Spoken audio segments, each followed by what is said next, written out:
ہمیں سفارش کی ضرورت پڑے گی کہ اللہ کے دربار میں کوئی ہماری سفارش کرے، تو اگر ہم نے روزہ رکھا ہوگا تو یہ روزہ ہمارے لیے سفارش کرے گا۔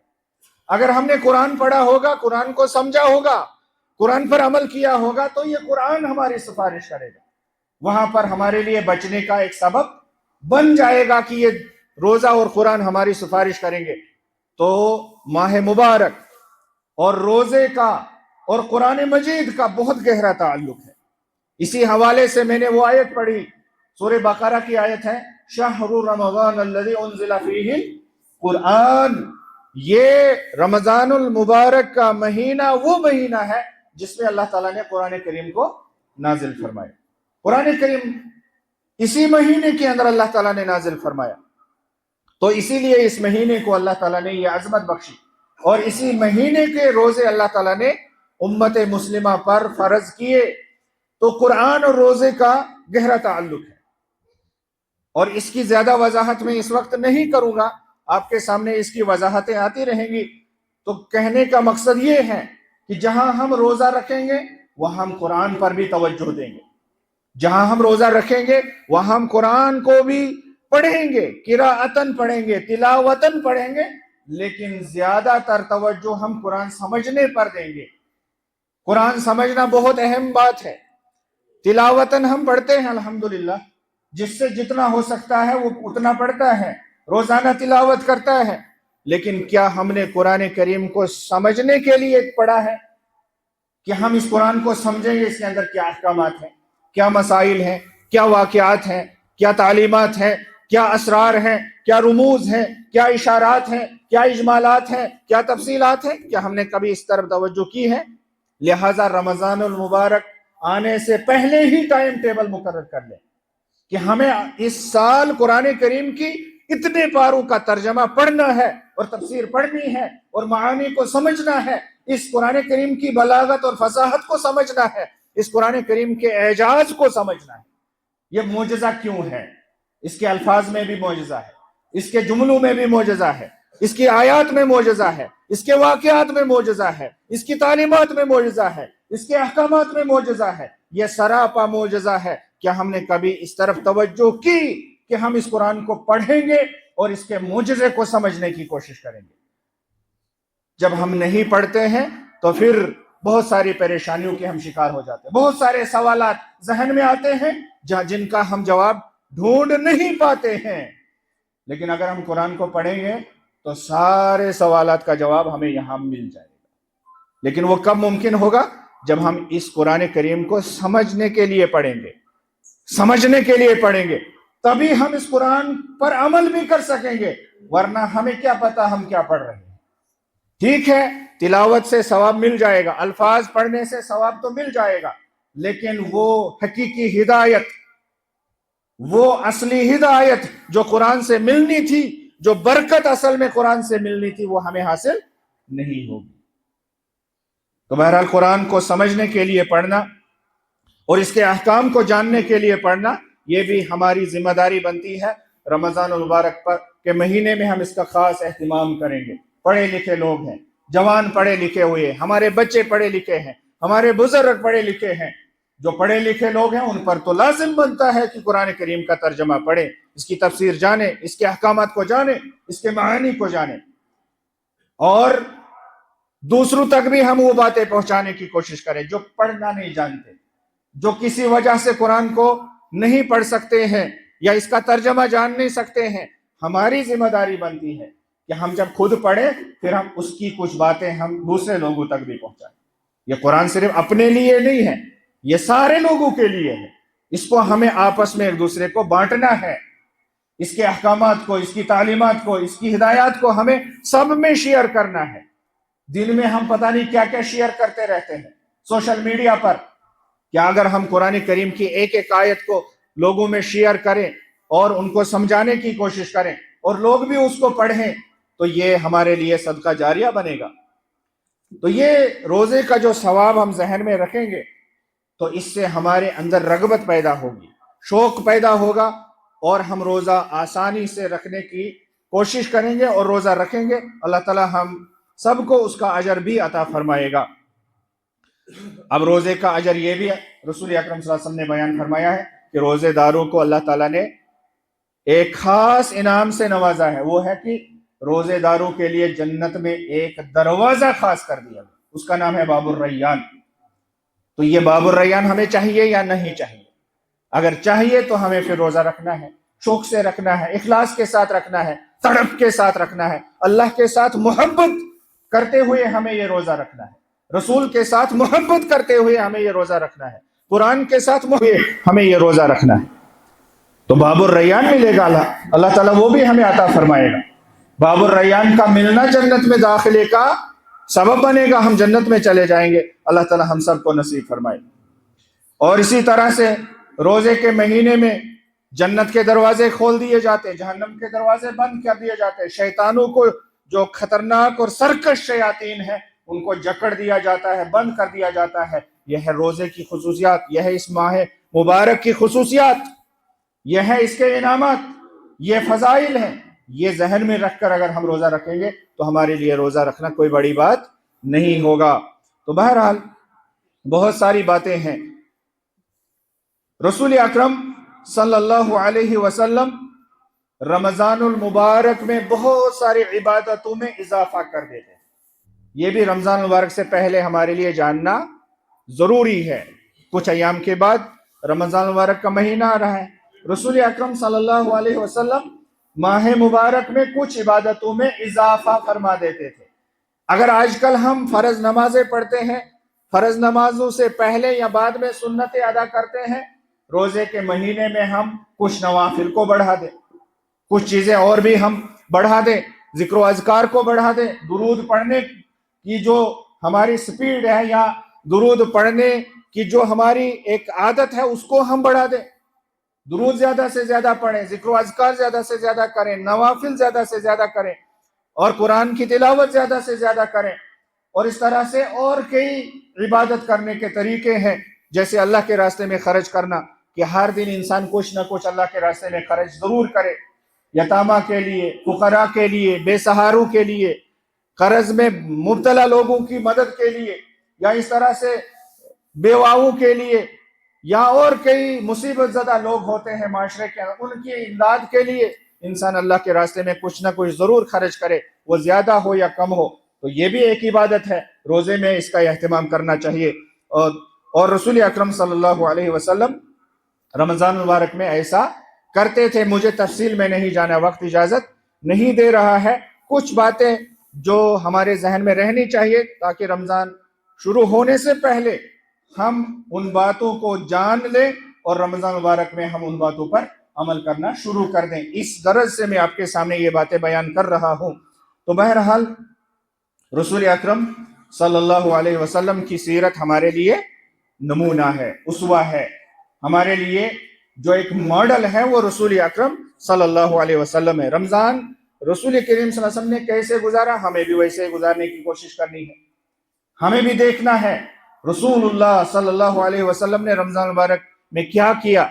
ایک تو روزہ رکھا، قرآن کریم کی زیادہ سے زیادہ تلاوت کی، قرآن کریم کا دور ہوتا تھا رمضان مبارک میں، راتوں کو قیام ہوتا تھا، اور جتنے بھی خیر کے کام ہوتے وہ رسول اکرم صلی اللہ علیہ وسلم انجام دیتے تھے، اور جو بھی برائیاں، جو بھی منہیات، جو بھی محرمات ہیں ان سے رسول اکرم صلی اللہ علیہ وسلم کوسوں دور، اور رسول اکرم صلی اللہ علیہ وسلم اپنے صحابہ کو، امت کو اس سے دور رکھنے کی بھرپور کوشش کرتے تھے۔ تو ہماری طرف سے بھی یہ ہونا چاہیے۔ تو بہرحال جہاں میں بات یہاں پر بیان کر دوں کہ جہاں آج کل ہم موبائل پر بہت سارا وقت صرف کرتے ہیں، بہت سارا وقت صرف کرتے ہیں، خبردار خبردار رمضان المبارک کے مہینے میں ایسا نہ کریں۔ یہ کہیں ایسا نہ ہو کہ رمضان المبارک کا مہینہ ہمیں ملا اور ہم نے ضائع کر دیا، پورا وقت ہم نے برباد کر دیا، پوری فرصت ہم نے بیکار چیزوں میں صرف کر دی۔ ہمیں اس کا فائدہ اٹھانا ہے۔ یہ اللہ تعالیٰ نے ہمیں اگر ایک سال پھر رمضان مبارک عطا کیا ہے تو ہمیں اس کا فائدہ اٹھانا چاہیے۔ اگلے سال کا کس کو پتا ہے؟ ہمیں ابھی کے رمضان کا کچھ پتا نہیں، کیا تب تک ہم ہوں گے یا نہیں ہوں گے، پھر اگلے سال کی بات ہی نہیں ہے، پھر اس کے بعد والے سال کی بات ہی نہیں ہے۔ لہذا جو مل رہا ہے، جو کچھ اللہ دے رہا ہے، اس کی ہمیں قدر کرنی چاہیے۔ جو نعمت آ رہی ہے اس کو ہمیں دیکھ لینا چاہیے کہ اس کا ہمیں کیا کرنا ہے، کس میں خرچ کرنا ہے۔ لہذا وقت برباد نہ کیجیے گا، وقت ضائع نہ کیجیے۔ اس وقت ایک انسان کے پاس وقت ضائع کرنے کا یہ بہت بڑا ذریعہ ہے، بہت بڑا وسیلہ ہے۔ اگر وقت برباد کرنا ہو تو موبائل پر مست ہو جائیے، موبائل کو کھول لیجیے۔ تو بہرحال وہ کسی نے کہا ہے اور بہت سچ کہا ہے کہ آج کل ہم کہتے ہیں کہ ہمیں کسی چیز کے لیے فرصت نہیں ہے، لیکن کام بھی کچھ نہیں ہے۔ کسی کام کے لیے، کسی بھی چیز کے لیے ہمارے پاس فرصت نہیں ہے، لیکن کام بھی کچھ نہیں ہے۔ کام کیا ہے؟ بس ہمیں موبائل کھولنا ہے اور اسی میں اپنا سارا وقت صرف کرنا ہے۔ یہ میں اپنے آپ سے بھی کہتا ہوں، یہ میں آپ سے بھی کہتا ہوں، یہ میں تمام لوگوں سے گزارش کرتا ہوں کہ بس ہمارا یہ کام بن گیا، لیکن کم سے کم رمضان مبارک میں ہم اس عادت سے اپنے آپ کو نکال سکتے ہیں۔ ہمارے لیے یہ بھی ایک بہت بہترین موقع ہے۔ تو بہرحال انسان کو یہ سوچنا چاہیے، کیونکہ بابرکت مہینہ ہے۔ قرآن کریم جو اللہ تعالیٰ کی کتاب ہے، یہ بھی بابرکت کلام ہے۔ جب ہمارے لیے یہ کلیئر ہے اور ہمارے لیے یہ واضح ہے کہ یہاں برکت ہے، اور دوسری طرف یہ بات بھی واضح ہے کہ ہمیں برکت کی ضرورت ہے کہ نہیں ہے ضرورت۔ مجھے اپنے گھر میں برکت چاہیے، مجھے اولاد میں برکت چاہیے، مجھے رزق میں برکت چاہیے، مجھے بدن میں برکت چاہیے، مجھے ذہن میں برکت چاہیے، مجھے ہر چیز میں برکت چاہیے۔ تو پھر ہم برکت ڈھونڈنے کے لیے کہاں جائیں؟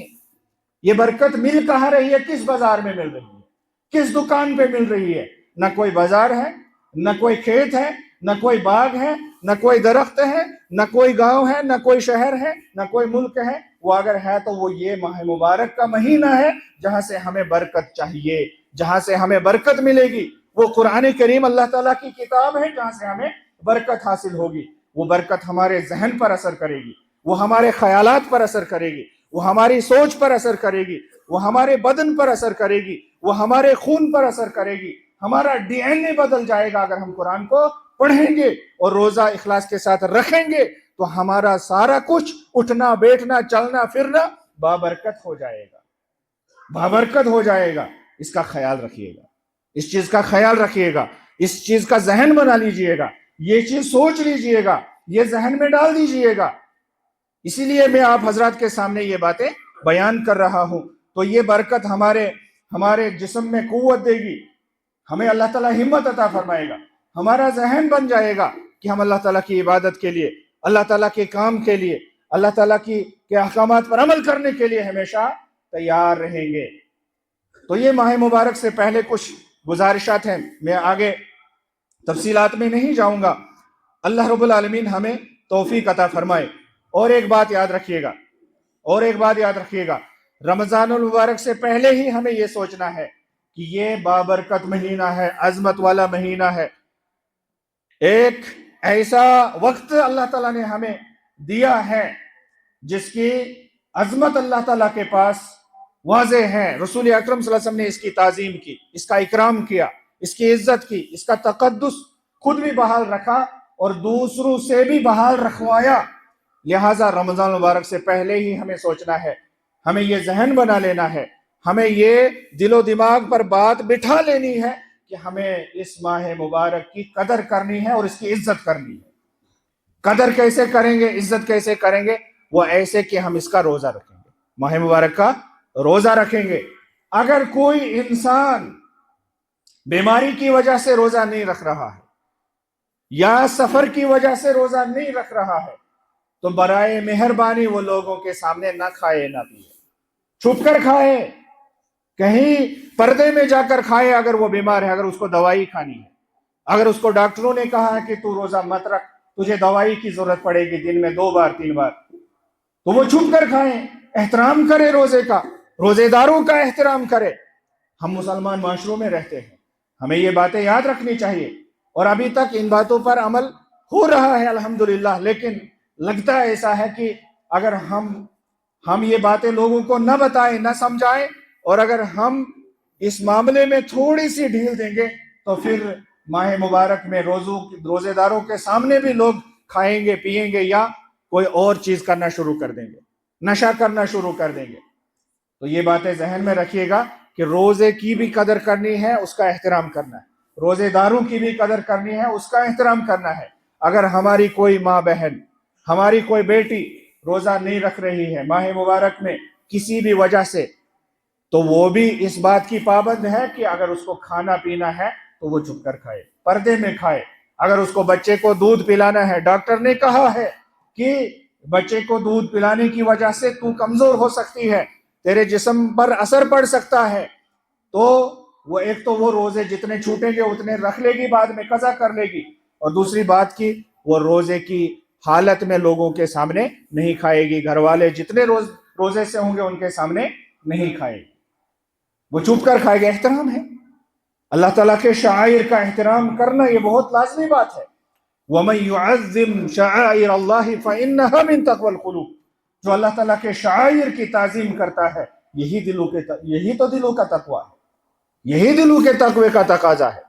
ہم اگر اپنے آپ کو متقی سمجھتے ہیں، اپنے آپ کو پرہیزگار سمجھتے ہیں، تو اللہ تعالیٰ کے جو شعائر ہیں، اللہ تعالیٰ کی جو نشانیاں ہیں، اللہ تعالیٰ کے جو احکامات ہیں، ان کا ہمیں احترام کرنا ہے، اس کا تقدس بحال رکھنا ہے. تو بہرحال یہ گزارش، اور آخر میں یہ گزارش کہ رمضان المبارک کا مہینہ صبر کا مہینہ ہے، یہاں سے ہمیں صبر سیکھنا چاہیے. یہ رمضان المبارک کا مہینہ ہمارے لیے جسمانی اعتبار سے بھی ہمارے لیے بہت ساری بیماریوں کا علاج، چاہے وہ ظاہری بیماریاں ہیں، داخلی بیماریاں ہیں، اخلاقی بیماریاں ہیں، یا نفسیاتی بیماریاں ہیں. نفسیاتی بیماری کیا ہوتی ہے؟ نفسیاتی بیماری ہوتی ہے کہ انسان صبر نہیں کر پاتا ہے بہت ساری چیزوں پر، چھوٹی چھوٹی سی بات پر وہ انسان کنٹرول کھو دیتا ہے.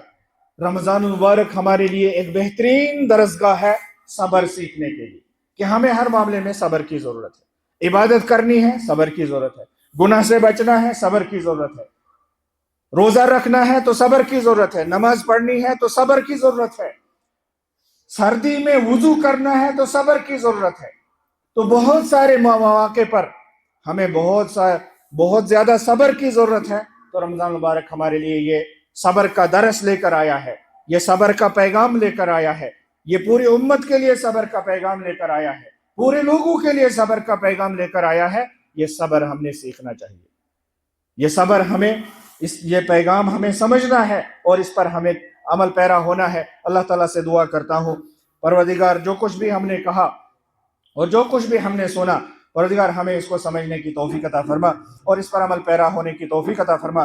پروردگار ہماری مشکلات کو آسان فرما، پروردگار ہماری پریشانیوں کو